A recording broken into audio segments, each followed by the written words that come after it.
Tá o Federal para conversar com o Márcio Rocha, que já está aqui com a gente. Tudo bem, Márcio? Boa tarde para você. Finalmente acabou o orçamento secreto, a gente não vai mais precisar falar disso, Márcio. Boa tarde. Oi, pessoal, boa tarde para vocês, boa tarde a todo mundo que nos acompanha. Eu falei mais cedo, inclusive, no programa do Datena, que é uma coisa, outra coisa, outra coisa. Essa parte do orçamento secreto que a gente estava sabendo, né, como ficaram conhecidas as chamadas emendas de relator, essa parte foi concluída hoje, porque o Supremo Tribunal Federal declarou esse tipo de emenda inconstitucional. A maioria dos ministros foi 6-5 o julgamento, né, um julgamento no plenário bastante apertado.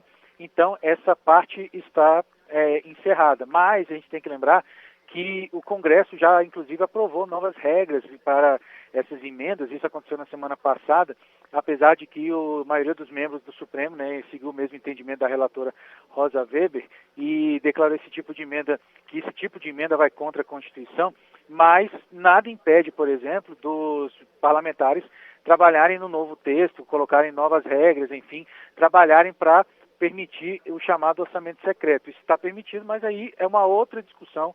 Mais para frente a gente vai descobrir agora como é que vão trabalhar, né, os parlamentares, principalmente o deputado Arthur Lira, que é o presidente da Câmara dos Deputados.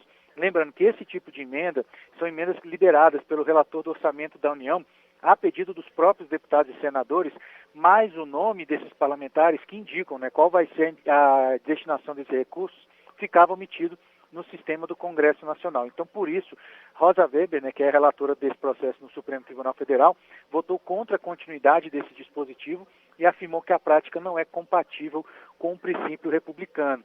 O voto da maioria, né, o voto assim, que consolidou a maioria no plenário do Supremo foi do ministro Ricardo Lewandowski, que seguiu integralmente o entendimento da ministra relatora. E para ele, mesmo com as mudanças do Congresso, as emendas de relator ainda não têm a transparência necessária, segundo o ministro Ricardo Lewandowski. O último ministro, né, que apresentou voto nessa última sessão do ano, inclusive, o encerramento do ano judiciário, foi o ministro Gilmar Mendes. E ele afirmou que esse tipo de emenda não respeita critérios técnicos e que a atual prática acaba atrapalhando o orçamento da União. Mas, mesmo assim, ele acompanhou em parte, né, a relatora, então por isso que ficou um placar de 6-5, né, não acompanhou integralmente, então foi um voto mais ou menos contrário, né? E, de acordo com as mudanças feitas pelo Congresso, 80% dessas emendas seriam destinadas a indicações dos partidos políticos, de acordo com o tamanho das bancadas, tanto na Câmara quanto no Senado. E aí tem uma divisão, né? 15% seriam destinados para a cúpula do Congresso Nacional, presidência da Câmara, presidência do Senado, e os 5% que restam seriam divididos entre os presidentes da Comissão Mista de Orçamento e o relator da lei orçamentária que trabalha na CMO. São cerca de 19 bilhões e 300 milhões de reais que estavam reservados para esse tipo de emenda, e agora a gente abre o olho para o Congresso Nacional, porque amanhã tem justamente a votação tanto da PEC da transição, na PEC do Bolsa Família, quanto nessa semana tem a votação do orçamento da União. Então a gente vai ficar de olho para saber como é que o Congresso vai reagir depois dessa declaração de inconstitucionalidade do Supremo Tribunal Federal. É isso aí, pode ser uma sinalização do que a gente vai ver nessa votação que começa a partir de amanhã. Essa decisão do Supremo, né, que o Márcio estava explicando aqui pra gente, teve efeito no mercado, que reagiu de maneira positiva, pelo menos na Bolsa de Valores de São Paulo, que está subindo bem agora, 1,68%, dólar também está subindo, 0,37%. Um pouquinho mais cedo também teve a fala do futuro ministro da Fazenda, o Fernando Haddad, dizendo que essa decisão sobre o orçamento secreto, nas palavras dele, inaugura uma nova etapa de relacionamento do governo com o legislativo. Por isso, né, a expectativa de que a gente possa ter algum tipo de encaminhamento parecido com essa votação que a gente vai ter no Congresso a partir de amanhã, né, Márcio?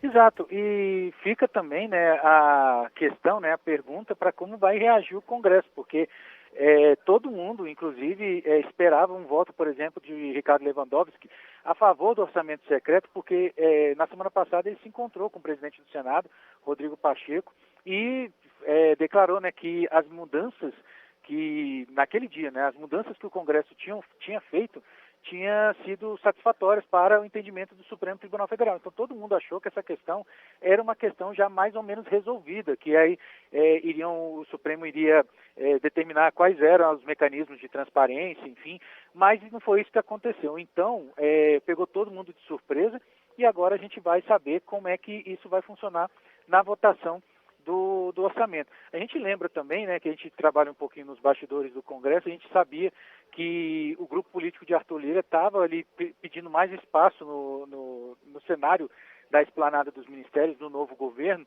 e aí uma das coisas que era moeda de troca, vamos dizer assim, era justamente a PEC da transição, que numa outra decisão do Supremo Tribunal Federal, do ministro Gilmar Mendes, né, retirou o Bolsa Família do teto de gastos. Então, a princípio, né, o Congresso, o grupo político de Arthur Lira principalmente, está sem as armas que tinha na semana passada. Então, o que vai acontecer a partir de agora? É o que a gente vai ver amanhã. E a gente vai acompanhar com você, Márcio. Você seguirá com a gente aqui ou vai estar de folga? Não, eu não entro de folga tão cedo. Que risada dolorida do Márcio. Não entro de folga tão cedo. Brasília não deixa vocês descansarem, né, Márcio? Não, de jeito nenhum. A gente fica aqui olhando, se olhar para o céu, eu acabei de ver capaz de cair um avião e a gente tem que trabalhar aqui também. Exatamente. Não, vamos torcer para que isso não aconteça. Em ano de posse, Márcio, desculpa, mas estamos juntos aqui, boa, então. né? Porque a A gente gente está aqui no esquema especial, vai ter posse, a gente vai acompanhar a posse, vai ficar lá no Palácio do Planalto, né, junto com vários colegas internacionais de outros estados, enfim, vai todo mundo vir para Brasília no dia 1º. É isso aí. Então, bom trabalho pra gente, Márcio. A gente vai se falando aqui, viu? Valeu. Coragem. Até. Um abraço, pessoal. Tchau, tchau.